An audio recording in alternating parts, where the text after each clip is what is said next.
Can you trust the text in our modern Bibles? Is it the same as the one read by the first Christians? One of the oldest books in the world will give us the answer. And that book was discovered at St. Catherine's Monastery in the middle of the Sinai desert in Egypt.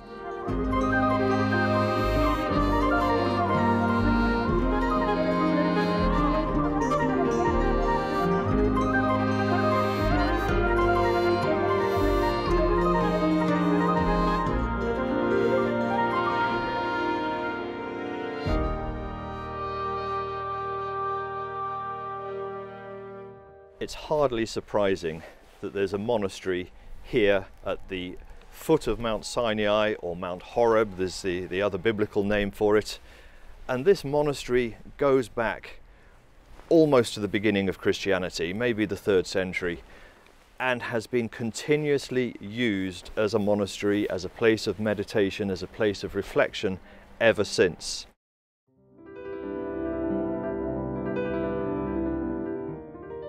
The monastery library has one of the best collections of ancient manuscripts.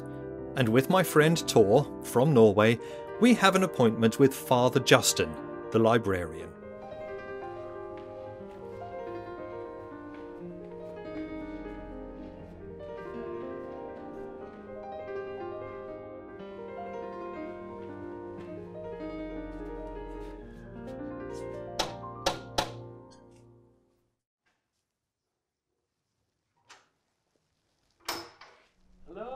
Welcome. Hello. So nice of you. Welcome. To receive us here at the monastery. It's nice that you came. Let me take you inside. Thank you so much. Welcome to St. Catherine's Monastery. This is the library, and I'd be very happy to show you around. Wonderful. Thank you for inviting us, Father Justin. That's it's really a dream come true to be able to come and visit. The building that we're in is been newly renovated. The building itself dates from 1951, but in 2009 we began the renovation. We stripped the building back to the bare core, and then we rebuilt everything, and we finished it in September 2017. So that's what you see here. We have chairs and tables to make an inviting place for the scholars to study the manuscripts. We have the reference books that scholars would need when they come here, and we've tried to make a pleasant and productive room for the study of the manuscripts. Many scholars want to come here, they don't have time, or they are hesitant to come here, and that's why they depend increasingly on the photography programs that we have. We are photographing manuscripts with high-resolution digital cameras. We will post them online, and that way we can share the heritage that we have. Many spiritual people are hesitant about technology, and people that are very well versed in technology very often are not developed in the spiritual life. And the Archbishop is amazing in combining the both. And he sees the photography of the manuscripts as protecting them, because in the scholar is studying the photographs, not handling the original. But of course the scholar sees it as making the manuscripts more accessible. And the Archbishop has said we have an obligation to share the heritage that is here, that has been preserved in the isolation of the monastery for so many centuries. It's not the technology in use at the monastery today which is the reason for our visit. Our concern is the ancient Bible manuscript discovered here by Constantine von Tischendorf in 1844. Codex Sinaiticus. Let me explain something about the name. The first word, codex, means this is a book with pages to turn. Many may think that the first Christian books were scrolls. Rolls contained on 2 sticks, as we find them in Judaism. The scroll was the valued book format in the ancient world. Not only Jews, but the entire ancient world used scrolls for important books, poetry and other important works.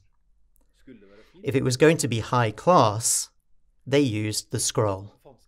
The other format was the codex. It consisted of sheets of papyrus which were folded and placed side by side, or sheets folded together Then several quires were stacked and sewn together in the fold. They added a leather cover, and then you had a book with pages to turn. The Christians began using the Codex about 200 years before the rest of the ancient world. They lifted the status of the Codex from a format for common use to a format for important and significant literature. Eusebius was one of the first to write a church history, and the whole history is in praise of the Emperor Constantine, who has now put an end to the persecution of the scriptures, and he has established the new capital, Constantinople. And he mentions that the emperor wrote him, and he said, "Send me 50 copies of the scriptures for the churches that I have founded in the city that is called by my name." So when the Roman emperor makes a request like that, you don't say, "I'll get to it when I can." And he mentions, and so we made the 50 copies quickly. We had them magnificently bound, and they were sent to the emperor. And we do not know what form these were in. Were they just copies of the Gospels? Were they lectionaries? Were they New Testaments?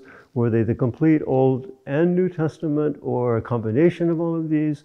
But we know that the Codex Sinaiticus dates from that time, and it would have been a very costly volume to produce. And so it remains an intriguing thought that it was one of these 50 copies of the scriptures commissioned by the Emperor Constantine himself. We know that the first Christian emperor of the Roman Empire, Emperor Constantine, effected a huge change in how Christianity was viewed. His predecessor, Diocletian, persecuted Christians and tried to burn all copies of Christian books. It is almost a miracle that we have any surviving books from the 3rd century at all. Then we get an enormous change by Constantine's Edict of Milan in 313 AD.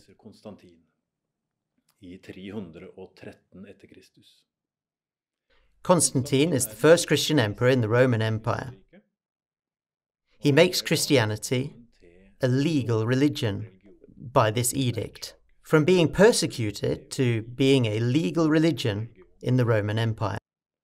Constantine had 50 large parchment Bibles made for use in the most important churches in the empire. The question is, where are these 50 copies today? Have any of them survived? It is impossible to know if Codex Sinaiticus is one of these 50 copies, but it is certainly possible. Many facts point in that direction. Among other things, the incredibly beautiful craftsmanship of the manuscript. It is truly a magnificent Bible. No Bible of similar quality was produced in the centuries following this Bible. Several centuries passed before we find a Bible of the same quality, just as beautiful, with the same quality in every aspect as the Codex Sinaiticus.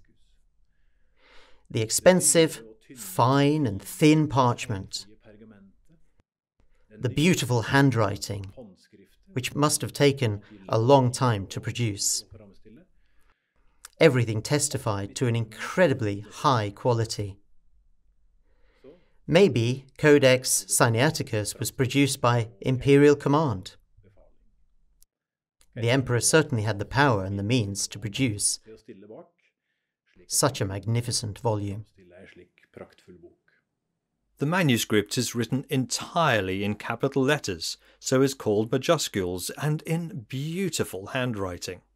It would have been very painstaking to write in this style, page after page after page.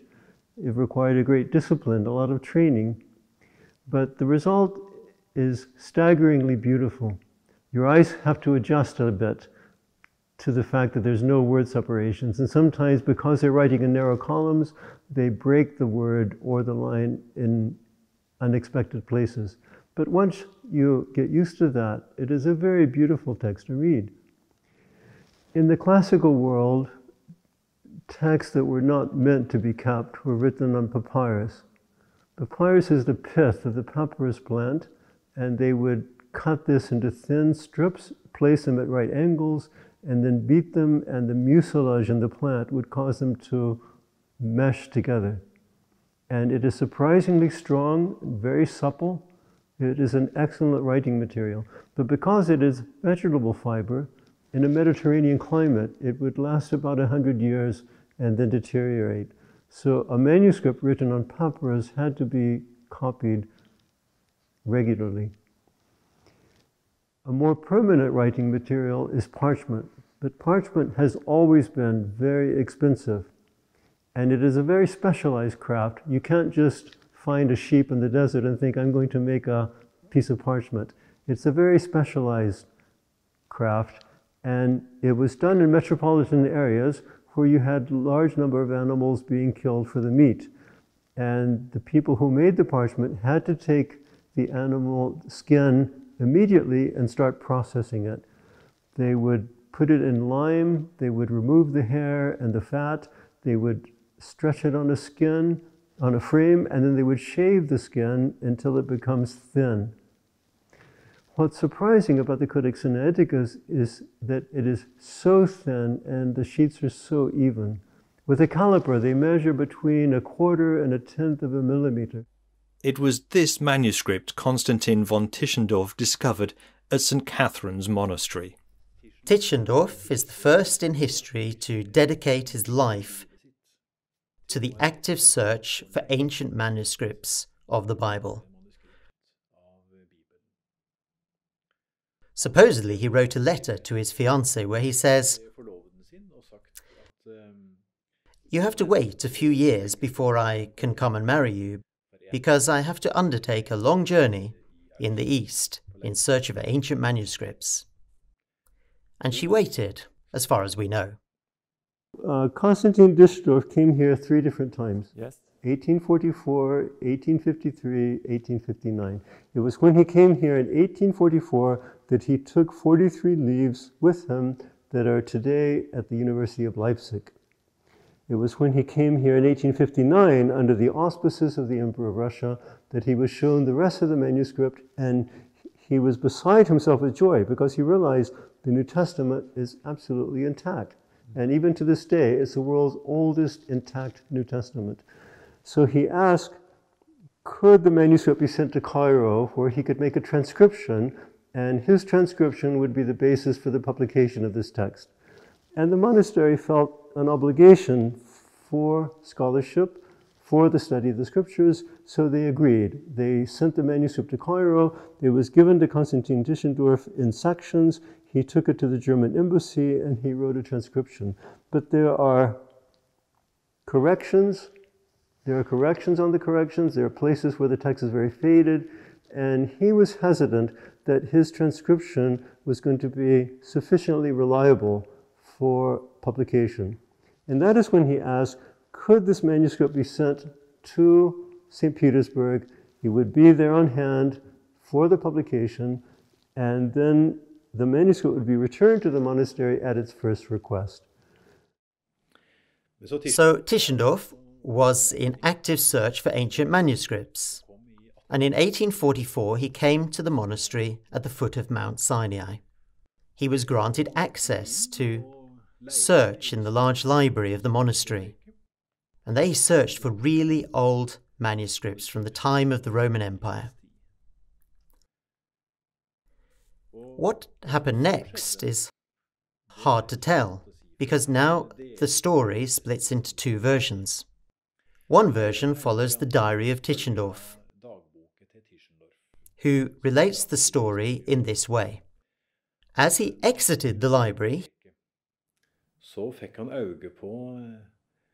he noticed a large basket. The basket contained sheets of old manuscripts. He noticed that these were ancient manuscripts of great interest to him. He was horrified to see the basket next to a large kiln in the monastery. He got the impression that the monks had been using old manuscripts from the library to light the fire in cold weather or when they were baking bread.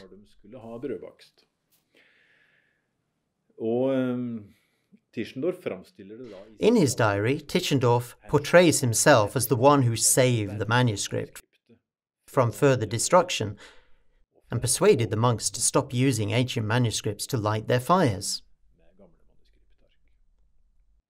He returns on 2 occasions. On his 3rd visit in 1859,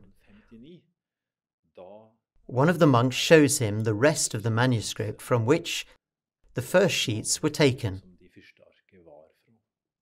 That was Codex Sinaiticus. Tischendorf becomes so elated at seeing the Codex that he spends the entire night turning the pages and reading the manuscript, which he understands is the oldest manuscript of the New Testament text he has ever seen. The experience is so moving that he later writes, "To sleep would have felt like a crime. It would have been totally wrong to sleep." So he remained awake the entire night to examine the manuscript. So one variant of the story says that Tischendorf is the one who saved the document. The other variant comes from the monks in St. Catherine's Monastery. The monks who live there today want to defend their forefathers. Forefathers is perhaps the wrong word to use when speaking of monks in a monastery, but they speak on behalf of the monks living at the monastery in the 1800s when Tischendorf visited. What the monks say is unequivocal. They felt beguiled by Tischendorf. They even have a handwritten letter supposedly signed by Tischendorf himself. In the letter, he concedes that the monastery is the owner of the manuscript, that he may take it with him on a loan, and where he promises to return the manuscript, which has never happened. This is where the history gets very complicated. The community drew up an agreement with Constantine Tischendorf. He was given this manuscript on a loan, and it was to be returned to the manuscripts after the publication of the text. And Constantine Tischendorf gave a personal letter where he reflected this same language. He was taking this as a loan.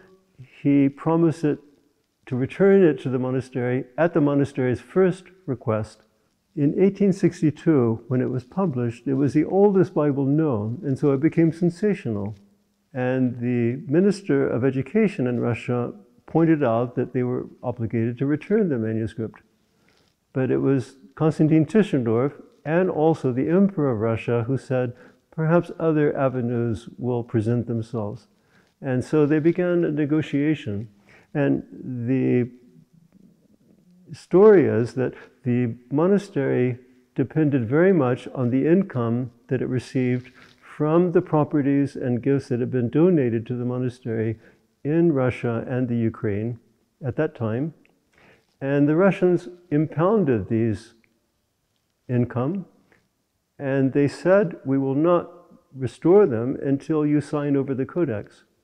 So the monastery did sign over the Codex, but this agreement was achieved under constraints. That is where the story of the Codex Sinaiticus gets very, very complicated. In 1933, when Stalin was desperate for funds, he sold it to England, and they purchased it for the price of £100,000, a colossal sum of money at that time. So today, if you go to the British Library, you see the Codex Sinaiticus and the Codex Alexandrinus. They're always displayed next to each other as the great treasures of the scriptures from the early church. Now, the manuscript was split between 4 different libraries. Many scholars wished for international collaboration to reunite the entire manuscript and make it available in digital form. However, that kind of collaboration would be difficult to accomplish. The Archbishop was first approached in 2002 would the monastery be willing to collaborate with the British Library, the University of Leipzig, and the State Library of St. Petersburg to conserve all the existing leaves and fragments and to photograph them, and then for the first time there would be a facsimile of all the existing leaves and fragments. And at first the Archbishop was very reticent. He thought, how is that possible? And so he dictated an icy letter of response. Given our differences over this manuscript, any thought of collaboration is out of the question. With this brusque rejection from the Archbishop of Sinai, the initiative for collaboration would have died completely had it not been for the work of a person who thought it had to be possible to find a different solution. But then people who knew the Archbishop spoke to him and they said, we'll never resolve our differences about this manuscript, but can't we set them aside to accomplish something so important? And then the same person went to the British Library and said it was a mistake to have a junior member of staff write the Archbishop of Sinai. The letter had to come from the director. And so then we received a letter from Lynn Brindley, and she signed herself, I remain your eminence's most obedient servant. And with this preparation on both sides, then the Archbishop was willing to entertain the idea. Thanks to successful diplomacy, the collaboration project came back on track. Experts began digitizing the entire codex, and in 2009 the result was published on a dedicated website just for this manuscript. There, both scholars and the public may examine every page of the ancient book. And one of the things that we accomplished through the collaboration was having the entire text online. And many teachers have told me that even a beginning Greek student can find a familiar passage of the Gospels, can go to that text in the Codex Sinaiticus, and then feel that he is reading for himself a 4th century manuscript. The Codex Sinaiticus has been absolutely essential in arriving at the earliest level of the text. And anyone today studying the textual history of the New Testament must become familiar with the readings of the Codex Sinaiticus. Many scholars would want to stop there and say, now we are at the earliest levels of the text. We feel that that's only the beginning point. What is the meaning of the text? What is the significance of it? What is the significance of it to me? And that is the interpretation of the text, the hermeneutics. And that is where the scriptures become living scriptures. The history of the manuscript is so complicated, and some people zero in on that and they lose the significance of the scriptures themselves. And that's what I try to point out. I have myself encountered fairly wild theories about the New Testament. The discovery of Codex Sinaiticus has been very important to prove the stability of the New Testament text throughout the centuries. That fact has become even more established in the years since Tischendorf visited the monastery. As many as 67 of the ancient Bible manuscripts we know today date from a time before 300 AD. It is no longer possible to claim, for example, what is written in the Da Vinci Code, a popular novel. One of the main characters of that book alleges that the 4 Gospels we know today were added to the Bible only after the Church Council of Nicaea in 325. Even after Codex Sinaiticus, the assertion could be made.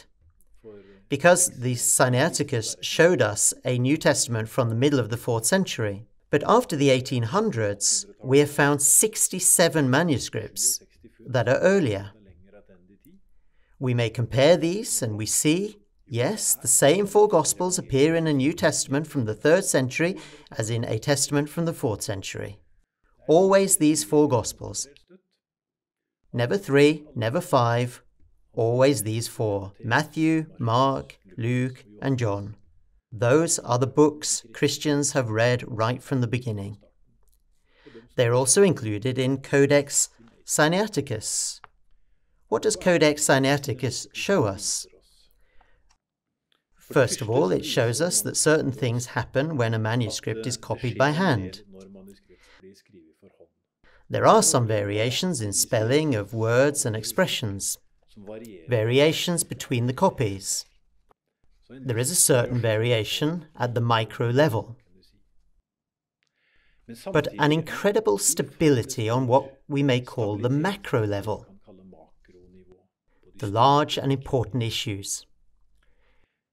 It shows that we have exactly the same books included in the New Testament in Codex Sinaiticus. We find the same books, the same stories with the same points. We find Jesus walking on water. He is master over wind and waves.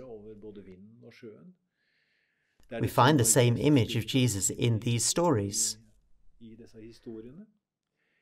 The stories appear in the same sequence in each copy. On the macro level, all copies of the New Testament are identical. In the 3rd century, the 4th century, the 6th century, 10th century and at Reformation times, they're all the same, with incredible stability. When you take into consideration that these are handwritten copies, which of course are going to mean some variations in the wording, Codex Sinaiticus shows us that the text of the New Testament has had an incredible stability throughout the centuries. It is not a fraud. No additions have been made. Nothing has been removed. No stories weeded out. No stories have been given different meaning or interpretations because it has been changed in the course of history. No church councils that have edited the content. No Bible translation has altered the message itself. There is a consistency throughout history in these books. Our visit to St. Catherine's Monastery has showed us that you may indeed trust the text of our modern Bibles. The important question is, what are you going to do with the message of the Bible? These are not just historical texts. They are the Gospels, and we try to form our lives in accordance with the Gospel, so then they are living texts to us. And that is the significance of them. These are not just historical documents, but they become living scriptures to us.